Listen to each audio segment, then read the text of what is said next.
Let's go!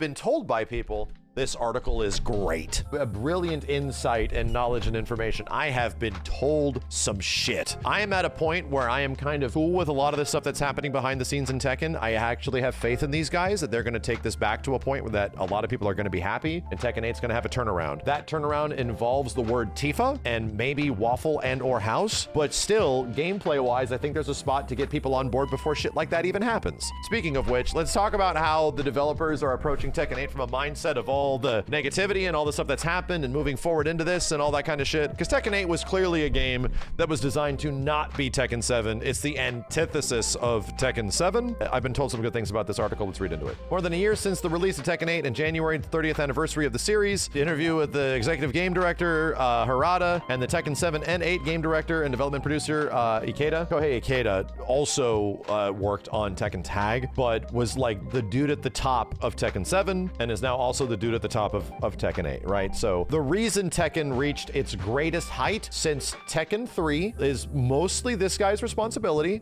Let's just give him credit. Harada's been involved since 1994. Ikeda is a Tekken player turned developer. We asked what they learned from Tekken 8, the culture, proactiveness in the Tekken project, and the mindset needed of a game developer. Oof. Harada says, for previous games in the series, we would release arcades first. Content would make a home console port afterwards. But for 8, we decided to start with a worldwide simultaneous release. And that difference alone meant that the feedback we got from the past year was unlike anything we had before. Ikeda says, we needed to think about how we would change things for Tekken 8 as Tekken 7 managed to sell 12 million. This bitch sold better than Tekken 5, and this bitch sold better than Tekken 3. There was a need for us to design the game to satisfy a whole range of players from casual to professional. How does not releasing on an arcade first affect development? It took us about 3 years to port previous Tekken games from arcade to console, so we needed to make some amount of content from the very beginning. Harada says it also changed how our budget was spent. Before, we spent it in different development stages. We would start with an arcade version, which was probably meager budgets in Japan and Asia. They also didn't release it worldwide, so they didn't have to spend that much on distribution, using it as like a testing bed. But this time, we started with a worldwide multi-platform. The difference was so stark that some people at the company were surprised at the amount of time needed to develop the game. Did it cost more than the total amount spent developing Tekken 7? This is a crazy question. Harada says the arcade version of Tekken 7 cost about 10% of Tekken 8. The initial development of Tekken 7 cost 1/10 what it took to make Tekken 8. Chat, a reminder, Tekken 8 was significantly more expensive than even the next most expensive fighting game to develop, which was likely Street Fighter 6. Street Fighter 6 was a very expensive, very ambitious game. However, only about like 16 to 18-ish characters at launch. Tekken launched with over 30. I truly feel, especially considering the level of fidelity, like Street Fighter 5 was not even a 4K game, those were technically 1080p games. These are actual huge visual upgrade games requiring way more levels of fidelity and detail, quite literally 4 times as much as the previous games did. To me, even before Tekken 8 was out and I was playing early builds, I'm like, this might be the most expensive fighting game I think I've ever seen. One of the most expensive games to develop, maybe outside of possibly a NetherRealm Studios game. Possibly. We knew that games are more expensive to develop, but I never imagined it would be this different. The team did their best developing the game. I can't praise them enough. Big ass game, bro. Before, both development time and budget were planned sequentially, but you had to do all of that in one go. So that's a big change. Tekken 8 underwent a change in the business model with its simultaneously worldwide platform release. What other changes were there? The number of younger players had grown significantly. It just goes to show that your customer base changes when you change your business model and sales method. So what's the majority age for Tekken players nowadays? Around their mid-20s. It's similar to other fighting games, but one of the big successes of the Tekken series is that there is a generational transition every 3 games or so. Older Tekken players knew about me, Ikeda, and that they would come talk to us when we were at tournaments or at the airport, but that's not the case for newer players. That's also a good thing in a way. How about the development of the Tekken project? Ikeda says, we had a younger member join the team, younger members joined the team, and they were pretty passionate about it when they came on board for Tekken 8. They would play during lunch. We sneaked in 7 teams into the Tekken Master Cup, a 5-man tournament. Successfully introducing a new generation of the series is key for a long-lasting IP, and it's a topic we could easily spend hours discussing, but is the Tekken project's team culture the reason why developers are so passionate? We got all kinds of passionate devs. Some are passionate about game development, others martial arts. Members aren't strictly assigned to a particular role, and they're allowed to work on tasks that appeal to them. Another thing, just speaking out here. The big difference from this is that the size of the development team of what Tekken had been historically from like their arcade releases to transitioning to a console release is also likely just as big a change as this, where the amount of required development staff to produce something like a Tekken 7 in an early phase at an arcade phase to what a Tekken 8 is at launch probably requires maybe just 8, 9, 10 times the amount of manpower to just produce that at that level. It's much less of a personal kind of small thing and turns into this huge thing that we have to produce this now. I thought that everyone had predefined roles when taking on a big project. Is that not how the Tekken project operates? Tekken project is comprised of people who can independently look at something, think about it, and make decisions by themselves. I also used to go beyond my capacity as director and planner and would work on pixel art for UI, game art, music, even direct motion capture. But people on other projects would be afraid of us because we worked so differently. Mikeda says, when I was on Soul Calibur, I once asked someone from the Tekken project about tuning attacks to feel more visceral. My friend, worried about me, asked how it went when I came back. It must be reassuring to have so many people who are proactive in their work. Harada says, there was something called the will mindset at Namco. It's the mindset where if you want to do something, you take it upon yourself to do it. For example, I did something akin to leading the development team for Tag 2, but strictly speaking, I was not in charge of Tekken at that time, and the game's financial performance had zero effect on my position at the company. But nobody on the Tekken project saw what I did as stepping out of line. So Harada got really involved with Tekken Tag 2 is what he's saying. That's probably why Tekken Tag 2 has so much like extra care shit put into all the character interactions and stuff like that. Like that wasn't the game that was super financially successful, but dude, like Tag 2 is the biggest love letter to Tekken. You might not like the way some of that game plays and some of the way the shit like, you know, the cookie crumbles, but when it came to like pure love of the franchise and unique grabs and tag grabs and all of the crazy, you could just, there's so much shit to look at in that game. It is crazy, dude. It's because the Tekken project has a culture of doing what motivates you. Do you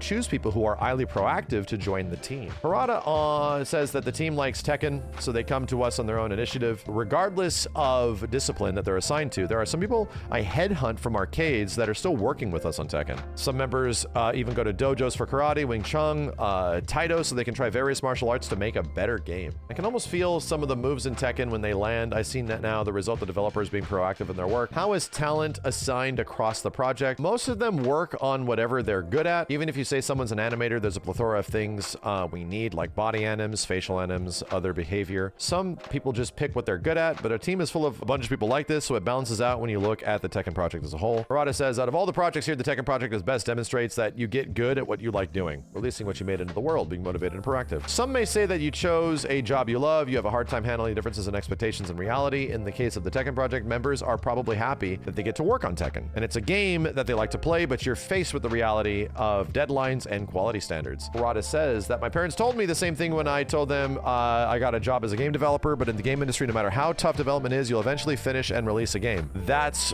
why if you like something, you can keep going, even if the going's tough. Gata says, for a fighting game, you can go to in-person events and see how people play what you've made. So that's another source of motivation. There aren't too many jobs where you can see the results of what you've made as much as game development. What kind of people would fit in the Tekken project? People who are proactive and driven when it comes to the things they're interested in. Also nice so the person feels fulfilled from having other people play their game and has an interest in players and their community. I say this because these traits are often missing in games when the team gives up halfway through development or the final product doesn't turn out well. I think knowledge about game development surprisingly doesn't matter as much as the mindset. Keita-san says, you changed careers from working in games media to being a dev with zero developer experience, so what was the transition? Was the transition difficult? I didn't have any development experience, so I wasn't a new graduate hire, so there was nobody to teach me. I was frustrated at myself because everyone could do all the things, but there were a ton of nice people in both Soul Calibur and Tekken teams, so I improved by studying game development alone while asking people around me if there was something I didn't understand. In my case, I started during the era for Harada, first PlayStation, when we started being able to make games using polygons, so everyone was learning from scratch. Game development was also much smaller, so you knew what everyone was doing. Would you say that game development was better back then? Not really. Now we have internet, so people can learn from watching videos of other people making games, and we have instant access to free development tools. What's more important is that a company has matured, so we have a proper training program as well. This is interesting so far, right? There's not a lot of stuff on the inside of like where season 2 is going on any of that kind of stuff, because they have talked about it quite a bit, but this is pretty good so far. This is pretty interesting because Ikeda has a lot of fighting game development under his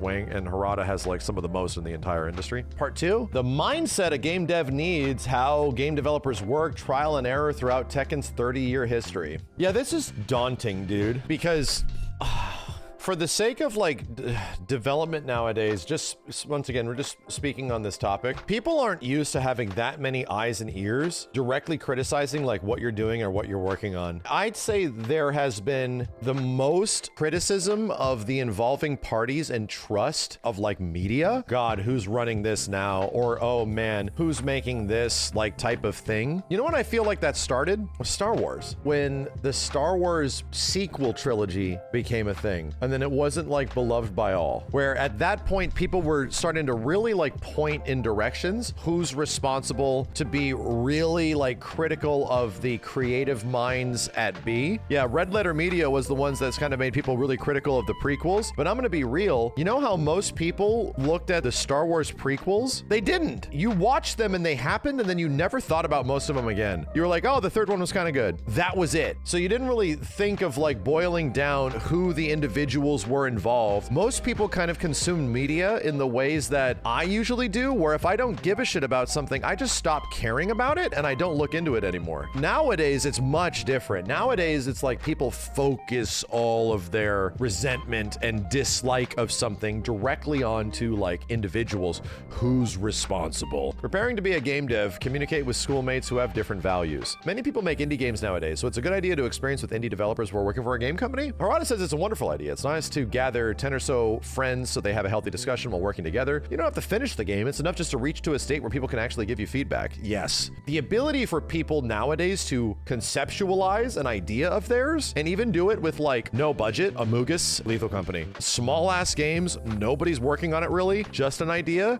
Oh my God. The fact that those things can become reality, even in their Balatro, even in their extremely primitive looking state, graphics do not need to be a thing. That is what elevates like video games. It is not. Stardew Valley exists. These things can be made by very few people, vampire survivors, and then suddenly just like take the game development, take the shit by storm for an entire year. Game looks like trash, comparatively speaking, but holy shit, man, what a fucking game this shit is, dude. Is that so you can get a head start on learning about game development? What's more important is the experience of working on a team with people from different disciplines. Yes, there's so much people management now. It's like the same thing as filmmaking. There's so many people you have to manage and their personalities and where they come from, and oh man, it's a lot. So school club activities are a good place for producers and directors and planners, people like me who come from different like literature and art. It's also good to do what Ikeda said, create a community at the arcade, regularly participate in events and other activities outside of school that give you opportunities to meet different people. I've mentioned this a few times as well, and we also got in the discussion at Expedition 33. Game development is so fucking political now. And I don't mean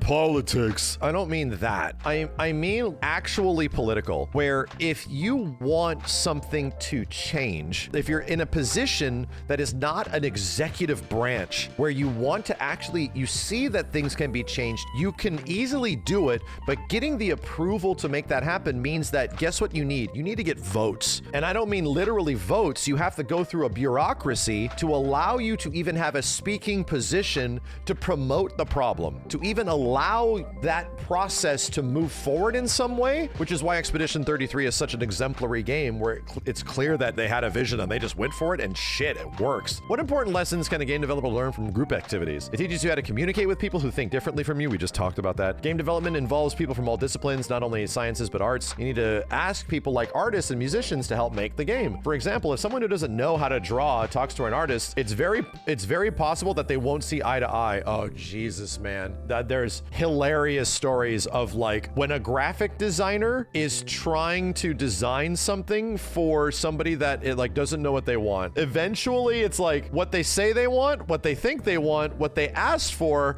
and then eventually what they wanted. And it's like something completely fucking different. Like, it's brutal, dude. If you are communicating as somebody that like has worked on projects like that in the past, I'm like, I can't do this.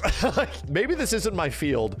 Like, maybe I'll just do my own thing and just see how it works. This is not my field, bro. That is a nightmare. In this situation, you need communication and all skills to express your vision, befriend others, and ask them to do do things for you. The company won't teach us these things, so you have to interact with a bunch of different people while you're at school. This is exactly the reason why Sakurai is in the position he's in. He has filled so many shoes in every aspect of game development. Anyone he talks to that presents something to him, he gets it. Because I've run into that problem. I've done that shit before. Having that much expertise across the field leads you to a director that can sympathize with you, that knows like, huh, well, I know why you're running into this problem. Guess who you need help with? The sound engineer. Why the hell does the gameplay guy need to talk to the sound engineer? Because something is actually broken there. So let me get you talking to this dude. In any other situation, they would have hired another guy or just put that guy on something else. He's not working in this position, you know? Having that experience and knowing how that stuff works emphatically makes development so much easier, where you can just like finally get to the root of a problem of a situation because you've been there before. Like, I know the problem you're running into, man. So experiences unrelated to game development are useful when working on a game company. Jesus Christ. I was in the soccer club in school,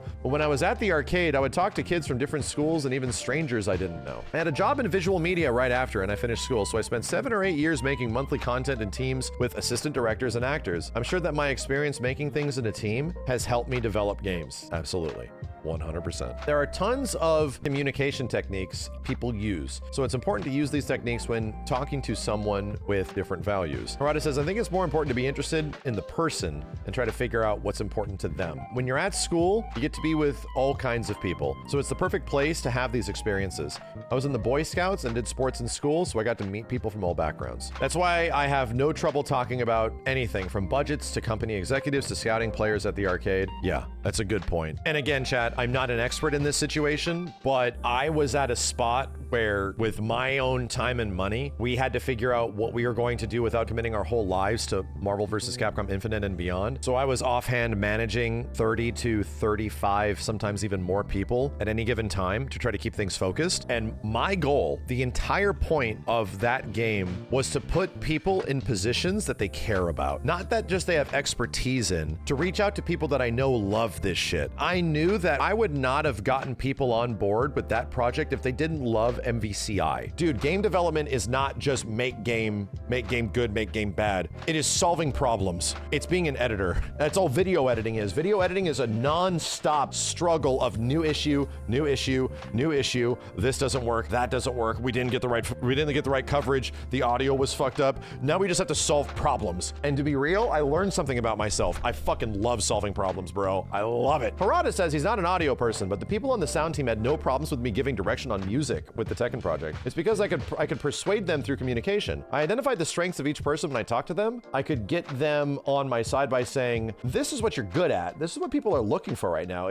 So if you make music in this way, it should go well. Yeah, you need people to be rewarded for the fact that their shit is cool looking and it's fun and it's worthwhile, and then people want to feel accepted, man. When you start trying to persuade people who think differently from you, when I was in school, it's important to be interested in the person you're trying to convince. It's very important. You can only do so much by yourself. Cooperation between many people is needed to make a good game. I think it's important to know and communicate with people from the perspective of refining ideas by considering the opinions of others as well. Ikeda likes watching movies, but he doesn't just look at what's shown on screen. He also considers other information like who is the director and their mindset. He's naturally geared to not just look at the final product, but also show interest in who on that team did what. I think we also do that a lot on this channel too. Having an interest in people changes how you see things. It's our job to show interest in people, discover their strengths and link them to each other. There are important skills for people from an arts background who want to make games but can't program or draw. I have found myself, especially over this content creation thing and trying to make fighting games more appealing to a bigger audience, to get people interested in this shit, why this shit is so cool. I have learned a lot of putting myself in other people's shoes, and I am a naturally very empathetic person. I'm a naturally very trusting person. People tell me things and I naturally just believe what they say. So with that being the case, I've had to really put myself in the shoes of people that don't know. Working to make players, shareholders, and devs happy. What's important to keep in mind when working as a game developer? I always tell people who work under me to balance the satisfaction of players, shareholders, and themselves, since we have to make all three of them happy. Some say that developers should just work harder, but you don't get to make your next game if you work too hard and run out of steam. Some people say that you should devote yourself to the craft and do whatever it takes. Are you saying that's not the case? When I was young, I said that you should keep going until you drop. Bro, I've been there. And I should just sleep overnight at the studio for about 2 months once. I believe that I can contribute to the world and made the game better by sacrificing sacrificing my health, but I was only able to do that because I was young. The reality is that with age, even veteran developers start experiencing mental health problems. And when I realized it would be a loss to everybody if the people who brought the creation into the world was unhappy, there's no point unless everybody's happy. It's even worse when the one person bears more of the burden than anybody else. Things were less clear-cut when I realized that. The amount of content going into a game has grown significantly compared to games in the past. Some people say you can use AI to speed things up, but the human touch is actually something very... Oh, bro. I get it. Tekken 8's not in a great position, but this motherfucker is a treasure, okay? We do not deserve Katsuhiro Harada. We don't deserve him. To be as high up the pedestal as this dude, Jesus, man. They are deeply humbled and deeply upset by what happened to Tekken 8 in Season 2. Something reached beyond their scope of the project, and they are taking responsibility for it. They're actually real ones is a big deal. Our current problem is how to even balance the two. When people have that much influence and power, and they're like genuinely not about bottom line shit, means a lot to me. It's the Costco hot dog guy all over, you know, again, where Costco hot dog executive dude was told by the board, hey, we need to increase the price of the hot dog and the soda. It's $1.50. We need to conform. We need to make it like $5. And the Costco executive guy said, if you increase the price of the hot dog, I'll fucking kill you. Deep respect, okay? I feel there's like true justice when that shit actually comes through and people aren't just there for the raw bottom line and just bleeding, you know, as much money out of this as we possibly can. They care about what they do. Sold well to mixed reviews, trial and error throughout 30-year history of the Tekken series. And yeah, we're at a point now where Tekken's probably at its like most dour since Tekken 4. And a lot of people glaze Tekken 4 now, which is fine, but it was the weakest, the lowest point of the series. The devs are going through it right now, so this is going to be interesting. It feels like as a game developer, as it gets bigger in scale, it also becomes more difficult to steer the game in a particular direction. Hardcore, casual, and all players in between have to like it. So now we have access to player comments and social media. How do you navigate that landscape? Well, that's a tough fucking question. Things that sell have their fair share of lovers and haters. Hardcore players will rave over something they like, but when they say something negative, the message has great reach. Casual players, on the other hand, won't even post on social media if they like something. Yeah, people just engage something because they like it and then they move on. So that's why it's possible for a game to sell well, even when the reviews are mixed. So a mixed review isn't always a bad thing. Are there examples of where only the hardcore players were positive about a game? Tekken Tag Tournament 2 would be an example of that. Hardcore players really liked the depth of that game, being able to control 2 different characters, but the feedback from non-hardcore players was not favorable. Here's a fucking funny thing about this. That changed over time, dude. At the release of it, Tekken Tag 2 didn't do good because, and me included, people were completely flabbergasted by not just learning all of the systems in this game, by learning 2 characters. And it was like, Jesus, man, now I have to absorb all of this shit, and now I have to learn twice the matchups. But over time, as it's been 10 plus years since Tekken Tag 2 came out, that changed. And the reason that changed, Tag 2 was the most feature-rich Tekken game. In terms of its core intrinsic design and gameplay, you can still 1v1 if you wanted, but there's just the most characters, the most stages, the most fucking music and shit, all this customization, all this crazy shit. People loved that aspect of the game. From a casual perspective, that ended up becoming, over time, the ultimate casual Tekken game, you know, which is nuts. It was the first Tekken game I worked on, and I played the game before that non-stop. I was really motivated to make Tag 2 a good game. So with that mindset, I asked for ideas from the team and incorporated the concept of having exciting battles by having control over 2 characters. We even made a mechanic that let players do air combos while switching characters, which needed complex execution. And again, this is an interesting point because Tag 2 was still relatively undiscovered. The game was sort of like in and out so fast, and people sort of like were not invested into it, and certain things like Tag Crash were so aggressively anger-inducing. Dude, Tekken Tag 2 is still 100% a super undiscovered game. You would thought that more depth would make fans happier. Arcade income on release day was great, but it started to go down from day 2, and it had halved by day 4. Even internally, there were fewer and fewer people playing the game than launch. So when I asked, many of them that said they couldn't control 2 characters. For a long time, the Tekken series had compatible characters, or characters that had similar sort of moves, like Lee and Law and shit like that, Nina and Anna. By the time we were making Tekken Tag 2, the characters had become more unique and there were less similarities. Also a good point. Tekken 3 Jin was definitely Kazuya adjacent. Tekken 6 Tekken Tag Jin is no longer Kazuya adjacent, much less Tekken 6 Devil Jin is very much now no longer Kazuya adjacent. Like they They are very different characters, man. Yes, I remember using King and a compatible character like Armor King. The two characters shared a lot of similarities in how they played and controlled, and it made me more confident. It made me realize that I wasn't looking at the big picture. There aren't many players in the world who can execute complex controls. Worded differently, Tekken sells millions of copies and it's accessible to non-hardcore players as well. There were others examples of this. Ooh, this is some good shit, dude. I started working on Tekken after 6. When a senior engineer or developer asked me what the series needed, I told him a fleshed out practice mode because I was thinking from my hardcore player's perspective. Oh yeah, we need to lab. People love to lab, right? No. So that's why I decided to learn more about how our players before starting development of Tekken 7 and Tekken 8. We managed to sell 12 million copies of Tekken 7. So I'm sure that knowledge helped convince everyone to come play Tekken 7 after Tag Tournament 2. Did you have these issues with other entries in the series? Tekken 4 was the opposite of Ikeda's example, where the game sold well but reviewed the worst. The Tekken game before it sold very well, and the experience led to some misguided wisdom. We thought that it could tangibly describe why Tekken was selling. We could feed that back into adjusting the game's concept and make something even better. So we constructed a survey for arcade owners, players, and everyone in between, resulting in a big table containing data like character usage rates. For this data, we discovered that people thought Tekken had too many characters, and there were too many moves to memorize. The effects were too bright, and it was hard to see, and Tekken games are always the same and never try to innovate. There's a big amount of self-awareness going on here. Based on that, we shrunk the roster, simplified the effects, changed the game mechanics for Tekken 4. But that took away everything that made Tekken a good game. Shit.